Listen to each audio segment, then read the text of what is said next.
Hello दोस्तों, आज मैं आपको बताऊंगा सिंगल फेज सप्लाई और थ्री फेज सप्लाई क्या होती है। एक हमारे पास होती है सिंगल फेज सप्लाई, दूसरी हमारे पास होती है थ्री फेज सप्लाई। ठीक है, तो एक हमारे पास सिंगल फेज सप्लाई होती है, एक हमारे पास थ्री फेज सप्लाई होती है। सिंगल फेज को हम ऐसे लिख सकते हैं और थ्री फेज को हम ऐसे लिख सकते हैं। अब ये होता क्या है, फेज और न्यूट्रल क्या होता है। जैसे सिंगल फेज सप्लाई में एक फेज होता है जिसको हम फेज बोलते हैं, और एक होता है हमारे पास न्यूट्रल।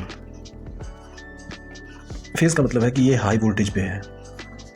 ये जो फेज होता है ये हाई वोल्टेज पे होता है। मतलब अगर हम फेज के साथ टच करते हैं या इसको हाथ लगाते हैं तो इससे हमें करंट लगेगा, क्योंकि हाई वोल्टेज की वजह से ये करंट जो है इससे फ्लो होगा। ठीक है, और जो न्यूट्रल होता है ये होता है जीरो वोल्टेज पे, जीरो वोल्टेज। इसका मतलब क्या है कि इसको अगर हम टच भी करते हैं तो हमें कोई करंट नहीं लगता है।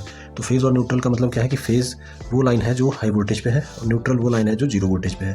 तो करंट जो होगा वो फेज़ से न्यूट्रल की तरफ फ्लो करेगा। ठीक है, तो टू वायर सिस्टम में क्या होता है, two wire system single phase supply में, जिसको हम टू वायर सिस्टम भी बोलते हैं, उसमें क्या होता है, एक फेज़ लाइन होती है और एक न्यूट्रल लाइन होती है। ठीक है, अब इसको हम क्या करेंगे, किसी भी सर्किट में, किसी बल्ब में, जैसे ये हमारे पास एक बल्ब है, इसमें देंगे। इसमें क्या होगा, फेज़ जो हम एक कनेक्ट करेंगे बल्ब के साथ, न्यूट्रल करेंगे तो फेज़ से जो करंट है वो न्यूट्रल की तरफ फ्लो होगा। ठीक है, इसमें एक अर्थिंग भी होती है तो उसको हम ई से डिनोट करते हैं। सिंगल फेज सप्लाई जो है, इसमें वोल्टेज जो रहेगी आपकी सिंगल फेज सप्लाई में वो होती है 220 से 240 वोल्ट। ठीक है, तो सिंगल फेज सप्लाई हमारी यूज़ जनरली कहाँ होती है, हाउसेज में, हाउस होल्ड्स जो होते हैं। ये हमारे पास सिंगल फेज सप्लाई होती है। अब बात करते हैं थ्री फेज सप्लाई सिस्टम की।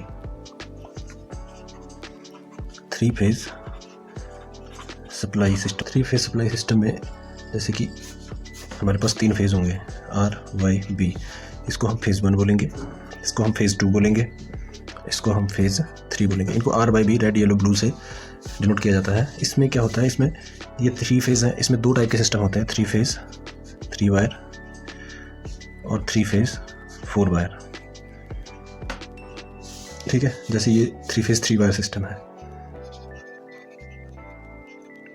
क्योंकि इसमें 1, 2 और 3 फेज है। ठीक है, तो ये हुआ थ्री फेज 3 वायर सिस्टम। अब थ्री फेज 4 वायर सिस्टम में क्या होगा, इसके अंदर हमारे पास 3 फेजेस के साथ एक न्यूट्रल भी होगा। ठीक है, इसको हम क्या बोलेंगे, फेज 1, फेज 2, फेज 3। ठीक है, तो इसमें होता है हमारे पास थ्री फेज 4 वायर सिस्टम। अब होता क्या है कि जैसे हमारे पास 3 फेज है और एक न्यूट्रल भी है, तो इस सिस्टम में जब हमें फेजेस की जरूरत होगी तो हम फेजेस को जो है वो आर वाई बी से कनेक्ट कर सकते हैं, और अगर हमें सिंगल फेज सप्लाई की रिक्वायरमेंट होगी तो हम एक फेज और एक न्यूट्रल को कनेक्ट कर सकते हैं। अब मैं आपको एक सर्किट बना के दिखाता हूँ जिससे आपको ज़्यादा चीज़ें क्लियर होंगी।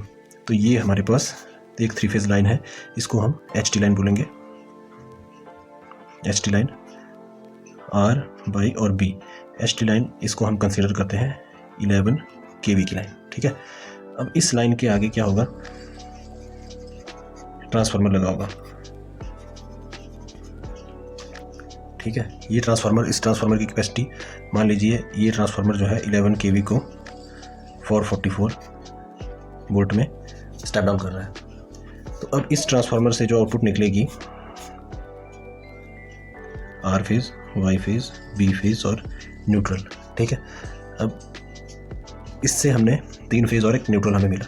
ये जो सिस्टम था ये डेल्टा सिस्टम था, डेल्टा कनेक्टेड 3 फेज, और ये जो सिस्टम है ये star connected 3 phase 4 wire system है। ठीक है, अब हमने इसकी डिस्ट्रीब्यूशन करनी है। तो डिस्ट्रीब्यूशन के लिए हमने क्या करना है, जैसे हमारे पास ये हाउस 1 है, हाउस 2, हाउस 3। एक फेज को हमने यहाँ दे दिया, दूसरे फेज से हमने इसको कनेक्ट कर दिया और तीसरे फेज से हमने इसको कनेक्ट कर दिया। अब जो न्यूट्रल है, न्यूट्रल जो है, न्यूट्रल हमारा कॉमन रहेगा और न्यूट्रल हम सभी हाउसेस को कॉमन देंगे। ठीक है, तो इस सिस्टम में आप देख रहे हैं कि हर घर के लिए सिंगल फेज सप्लाई जो है वो हमने दे दिया। तो आर बाई बी एन ये एक थ्री फेज 4 वायर सिस्टम है, इसके अंदर न्यूट्रल भी है। अब होता क्या है कि अगर किसी को घरों के लिए सप्लाई चाहिए तो उसमें हम सिंगल फेज सप्लाई देते हैं। अगर कोई इंडस्ट्री है या कोई फैक्ट्री है, कुछ है जिसमें लोड बहुत ज़्यादा है और जिसमें वेल्डिंग होनी है या मोटर्स चलनी है, तो उनको हम 3 फेज सप्लाई भी दे सकते हैं। उनको हम यहाँ से टैप करके डायरेक्ट 3 फेज सप्लाई दे देंगे। अगर जैसे 3 फेज मोटर किसी ने रन करनी है तो उसको डायरेक्टली हम 3 फेज सप्लाई यहाँ से देंगे।